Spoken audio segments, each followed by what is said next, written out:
ഒരുപാട് നിസ്കാരങ്ങൾ ഖളാ ഉള്ളവർ എന്ത് ചെയ്യണം? എത്ര നിസ്കാരങ്ങൾ അവർ നിർവഹിക്കണം? ഏറ്റവും ലളിതമായി പറഞ്ഞുതരാം. പൂർത്തിയായതിനു ശേഷം ഒരാൾക്ക് ഒരുപാട് നിസ്കാരങ്ങൾ നഷ്ടപ്പെട്ടിട്ടുണ്ട്.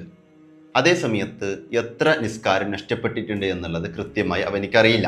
അങ്ങനെയെങ്കിൽ അവർ ചെയ്യേണ്ടത് ആദ്യം എത്ര നിസ്കാരം നഷ്ടപ്പെട്ടിട്ടുണ്ടാകും എന്നുള്ള ഒരു ഏകദേശ ധാരണയിലെത്തുക. ഒരു പക്ഷേ 1 വർഷത്തെ നിസ്കാരം, അല്ലെങ്കിൽ 2 വർഷത്തെ നിസ്കാരം, അല്ലെങ്കിൽ 5 വർഷത്തെ നിസ്കാരം, അങ്ങനെ 5 വക്ത് ഫർദ് നിസ്കാരങ്ങളിൽ നിന്ന് ഓരോന്നും എത്ര നഷ്ടപ്പെട്ടിട്ടുണ്ടാകും എന്നുള്ള ഒരു ധാരണയിലേക്ക് എത്തുക. എന്നിട്ട് ആ നിസ്കാരത്തെ പൂർണ്ണമായും ഖളാ വീട്ടി തീർക്കാനാണ് അവൻ ശ്രമിക്കേണ്ടത്.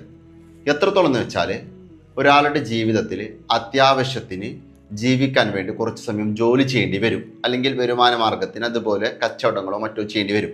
ആ സമയവും അതുപോലെ അത്യാവശ്യം ഉറങ്ങാനും ഭക്ഷണം കഴിക്കാനും ബാത്റൂമിൽ പോകാനും തുടങ്ങിയ സമയങ്ങളൊക്കെ ബാക്കി വെച്ച് മിച്ചം വരുന്ന സമയങ്ങളെല്ലാം നിസ്കാരം ഖളാ വീട്ടാൻ വേണ്ടി ഉപയോഗപ്പെടുത്തുകയാണ് അവൻ ചെയ്യേണ്ടത്. ഒരുപാട് പേരുടെ സംശയമാണ്. മാക്സിമം ആളുകളിലേക്ക് നിസ്കാരത്തിൻ്റെ വിഷയമാണ് ഇപ്പോൾ തന്നെ ഷെയർ ചെയ്ത് കൊടുക്കുക.